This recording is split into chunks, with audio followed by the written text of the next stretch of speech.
Hi guys and girls, and welcome to another episode of Kook Shed, my own little YouTube channel where I discuss ideas, tips and reviews relating to bodyboarding and surfing. So today we are going to just have a little chat about this old Maury Boogie bodyboard. So this is a Mach 7X. So we're going to just do a little bit of a review on this board today. Have a bit of fun going down memory lane. Right, so this Mach 7X is basically a Mach 7.7, the classic Mach 7.7 bodyboard by Maury Boogie. But this Mach 7X has a reinforced X-Flex mesh layer in the bodyboard. That's hence the name, the X, coming from their patented X-Flex mesh core. So I don't know if you can see it there in the light, but you can see hopefully that it has a bottom layer of X-Flex mesh. Now Maury were the first to incorporate the mesh into bodyboard cores, as far as I am aware. So they had their own mesh called the X-Flex mesh. Then later on, other bodyboard companies started incorporating mesh into their boards, usually as a bottom layer, and it's stuck around ever since. So yeah, Maury were pioneers of a lot of different little features in the boards that you still may see today. So the mesh is designed to add a bit more integrity to the core of the bodyboard, to help it last a bit longer. And it also helps it flex better, I believe. It helps it flex in a more even pattern. It helps eliminate twisting of the core, especially these old bodyboard cores. So yeah, this board is from the early 90s. It's still holding up quite well. And I believe some of that is to do with the X-Flex mesh, because the core of these is Dow polyethylene, PE. This is the original Dow too, which is really nice. They changed the way that the Dow or PE polyethylene was made later on for environmental reasons. But this is the older stuff, and it supposedly, a lot of riders believe it behaves better for surfing. Unfortunately, it's not as environmentally sustainable method of producing polyethylene. But we've got our hands on one of the old school cores here, and it's still holding up. So I still ride this board. Some people, like to collect their older bodyboards and not really ride them much, just to preserve them. But some of my boards I still ride. I actually had a really good season on this board a few years back. At my favourite spot, it was just a really good year for that spot, and I used this board quite a lot, and got some really fun waves. So I do pull it out from time to time, just for old time's sake, and actually give it a ride. So it's a 43-inch board. This is quite long for a bodyboard by today's standards. Most of the old Maurys were around 43 inches, unless they specified a specific site, like they had a smaller version, of another board, like it will be a 40-inch or something like that. But generally, most of the Maurys that were coming out around this era were 43-inch, and most bodyboards in general were larger.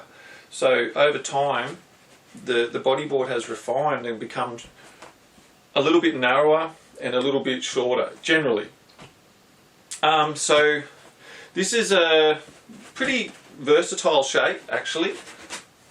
I like to ride this prone and drop knee because its wide point's quite, the distance from the nose to the wide point matters a lot for versatile boards, and because I like to ride prone and drop knee, I look for a more versatile board, and this one is no different. It's good both prone and drop knee.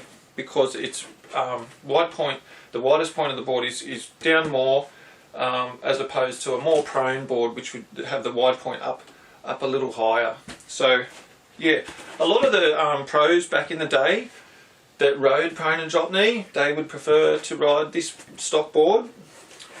If they rode for Maury, they would usually pick a 7X or a Mike Stewart Max 7.7 most commonly.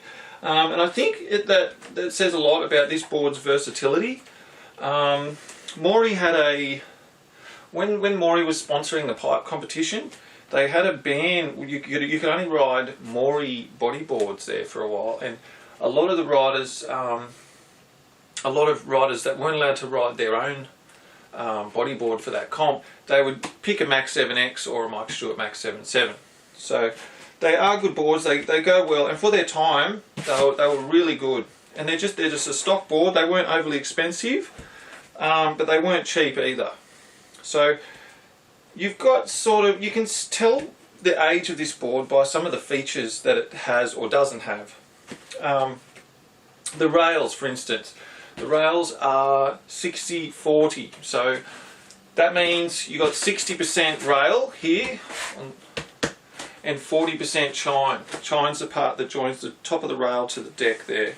So Maury used to call these vacuum track rails. I don't know if it was just a bit of hype, that's just their spin on it. But generally these days, most rail configurations are 55-45 or 50-50 generally. And the 60-40 is usually now sort of reserved for some boards that aim at larger waves, I think. They just need a little bit more lean over to sort of engage these rails. You've got to lean the board just a touch more to sort of engage that 60% rail, I find.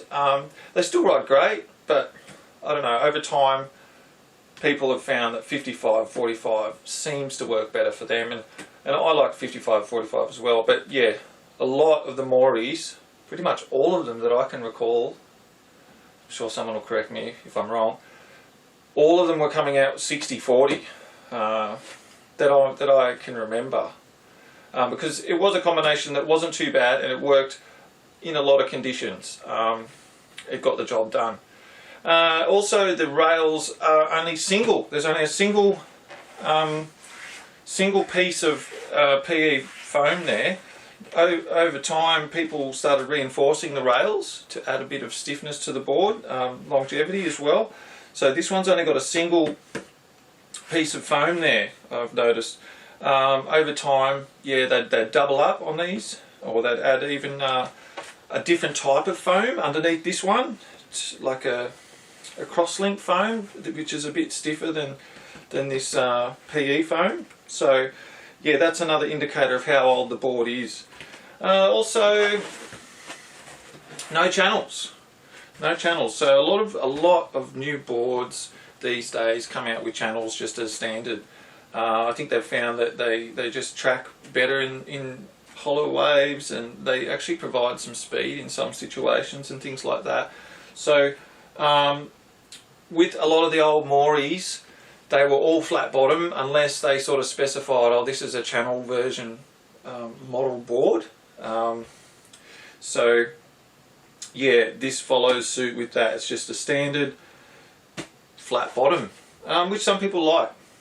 So yeah, look, I still enjoy getting out on this board and giving it a slap. It's you know, it handles differently than the modern boards. You've got to be aware of that. It's pretty wide. It's larger. I don't usually ride 43-inch board these days, but I grew up on these 43-inch boards, Maury. I've been a bit of a Maury man most of my life. But yeah, once you allow for these differences in, you know, between the older and new boards, it's still a whole bunch of fun. It's got a little bit of rocker there, just a slight kick there. Most of the old Maury boards, you know, you had to watch what board you bought in the shop, because there was no guarantee that if you bought a new board that it was going to be dead flat. You you could have two Max 7Xs in the shop, in the same shop, and one would be dead flat and one would have rocker, just based on the manufacturing methods back in the day. They're a little less reliable. I think they were getting them made in Mexico, which, you know, the quality control in those factories back in the day might not have been as good as they can be now. Yeah, so they came in different colours as well, the Max 7X. This one's a little bit later. The first Max 7Xs came out, they were the Max 7 colour, which is the yellow deck, black rails and orange slick. And then they started coming out with some different colour configurations of this board. So I've seen you can get a blue deck with black rails and red slick. There's this one white with the red slick.